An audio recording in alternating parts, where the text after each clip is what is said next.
Hi, I'm Oliver Angel. And I'm Zoe Mueller-Hinnon. Welcome to our neighborhood, the Ford Historic Homes District. Most everyone has heard of Henry Ford, right? But did you know that he built a unique neighborhood in 1919? That neighborhood is where we live and go to school. The neighborhood is almost 100 years old. We're here to let you know why our neighborhood is unique. Henry Ford's dream was for every American farmer to own a Ford tractor. To make these tractors, Ford needed a workforce for this Henry Ford and Son tractor plant located here in Dearborn, Michigan. At the time, most of the workers rented houses in Detroit and then took a streetcar to work. Rents were expensive, and it took almost an hour to get to work. E.G. Leibold was Henry Ford's personal secretary, and he noticed the problem. He had an idea to build a neighborhood of houses in Dearborn for the Ford workers so they could own an affordable home and be close to work. They chose this neighborhood. The boundaries of the neighborhood included Michigan Central Railroad, Nowlin, Military, and Monroe Street. In order to get the resources that Ford needed to build the houses and save money, Ford built a narrow gauge railroad to bring building supplies directly to the building sites. Horses were used to move the rail cars in 1919. The railroad ran between Nona and Park Streets. The company even had its own private shops, including a tin shop, a mill, and a plumbing shop. Another way they made building more efficient and faster was by using the successful assembly line method they used for cars at Highland Park. One crewed up the basement, One built the foundation, one put up the outside framing, one did the plumbing, interior, and electrical work, and the landscaping. That was real teamwork. Albert Wood also built the Henry Ford Hospital, designed the Henry Ford neighborhood homes. Henry Ford insisted that the homes be built with good quality materials, great craftsmanship, and to not look uniform. So Albert Wood designed 7 different home models, A through G. People still live in the homes and enjoy them today. The Ford Historic Homes District is a great place to live and go to school. People take pride in the neighborhood and have an active neighborhood association which sponsors lots of great activities throughout the year. In fact, the mayor of Dearborn lives in the neighborhood. He recently stopped by to talk with our student reporters. Let's join them now. Hello, Mr. O'Reilly. Welcome to Duvall. Thank you for being a part of our documentary film. I'm Samantha Turner, student reporter of the Duvall Studio class. And I'm Lydia Morano. Thank you. Glad to be here. We know you are a current Ford home resident. What made you buy a Ford home? Well, I think it's the community, because that's what attracted us the first time. This isn't just a neighborhood, but the people get together and do things together and have activities together. And we like that idea. We liked a community where people knew each other and engaged each other. So it was really just the people who lived here and the whole spirit of the neighborhood. Are there any other special things you'd like to tell us about living in a Ford home? Yes, I mean, I think that one of the things that people don't know and they really need to know is to this day it's still a really unique type of property. It was built just after World War I, and after World War I were the first subdivisions. Levittstown, New Jersey was built about the same time that this area was built. And Levittstown was the first major, huge development where all the houses looked exactly the same. If you got on the wrong block, you wouldn't find your house. And Henry and Clara Ford had a whole different aspect. They wanted to build a community that really looked like a community. So these homes are very different. They're actually modeled after New England, what were called salt box homes. That was the model he used, but they did things differently. So every home had a Federalist arch over the door. So if you look at the door of any of these, there's an arch across the top. That's an unusual element. It's called a Federalist arch. But each model had a different one. Then he had open porches. Then he had asymmetrical roofs. Instead of the traditional roof that kind of matches, one side of the roof is longer than the other. So he put all these elements in to make them really unique. The other thing he did, which again was not done in most other developments of the time, is he actually had each house set back a little different, so they weren't all in the lines. They didn't all look the same, and they weren't all lined up, so it looked, kind of artificial. So Henry and Clara Ford really put a lot of time and energy into developing homes that they thought would be unique. And guess what? It worked. Nowhere in America is there a neighborhood that was exactly like this neighborhood.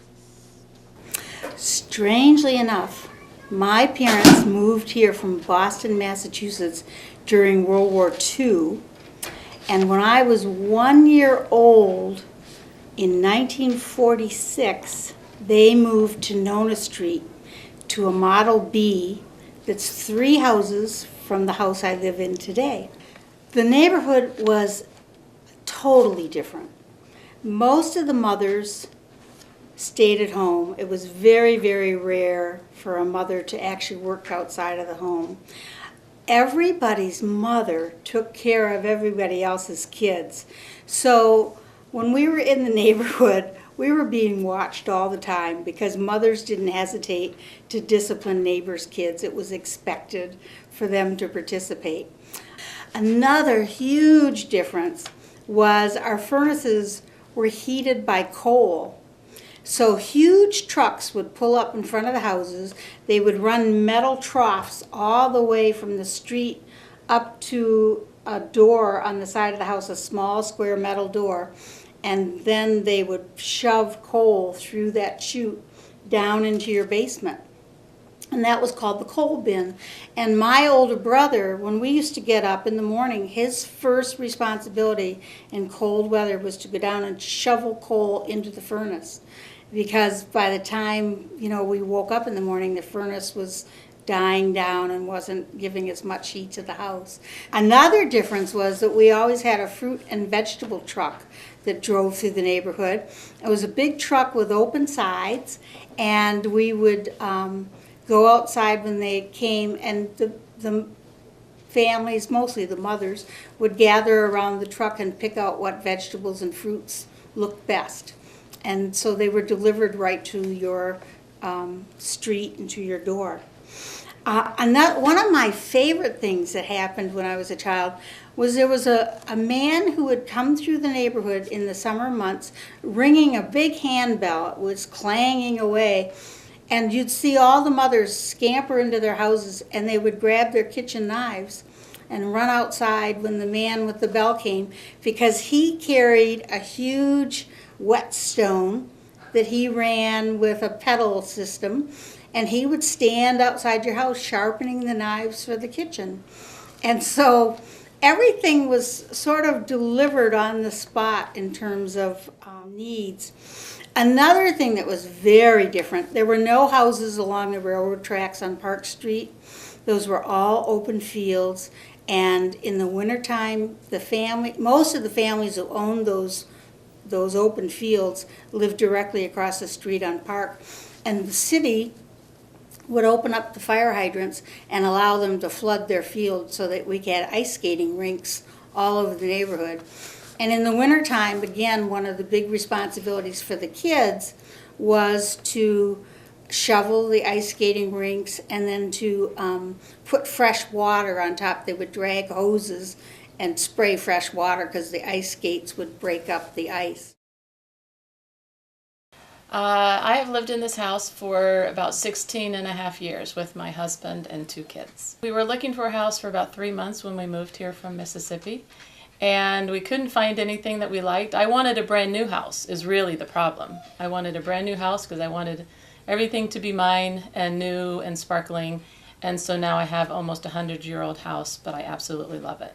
The front porch used to be an outdoor porch, where now it is enclosed in part of the inside of the house. Very originally, when they were first built, every one of the Ford homes had an exterior porch. Sometimes they were accessed from the inside of the house. Sometimes you could get to them from the outside, but all of them had an exterior porch. Our house had an exterior porch. It is now part of the inside of the house, which makes the living room a lot larger than it originally was. But it's one of the features that I really enjoy about this house. I like this neighborhood because it has a very family-friendly feeling. You know your neighbors, people walking by, you say hi, people walking their dogs, you know people's dogs' names. It's just a great place to be. The people know each other, and that's why I like it. Me and my parents have lived in a historic home for my entire life, so I was born into this neighborhood, and I grew up there. Really good place to live. What model do you live in? I believe I lived in a Model A, which has been very satisfactory. What is your favorite feature in your house? I really love the aesthetic of the house and just the way it looks in the exterior and interior. And the layout, very retro. I like it. Is there anything you'd like to change about your house? Not much. I mean, occasionally the fabric of space-time that surrounds the house will occasionally break down and a black hole will form under it. But you know how that goes. It's only bothered us once or twice. Do you know anything about the previous owners? No, the previous owners are kind of an anomaly to me. I don't know too much about them other than that one of them went to Divine Child High School because there's a Divine Child logo that's spray painted on the inside of our garage. That's all I know. Has your family added any renovations? We have added something. We completely refurbished the basement, so it's a lot nicer now. And then the people before us walled over what was once sort of like a patio area. Thank you so much. Please come back and join us for the movie premiere this spring. I definitely will. We really enjoyed learning about our historic neighborhood. We hope you did too.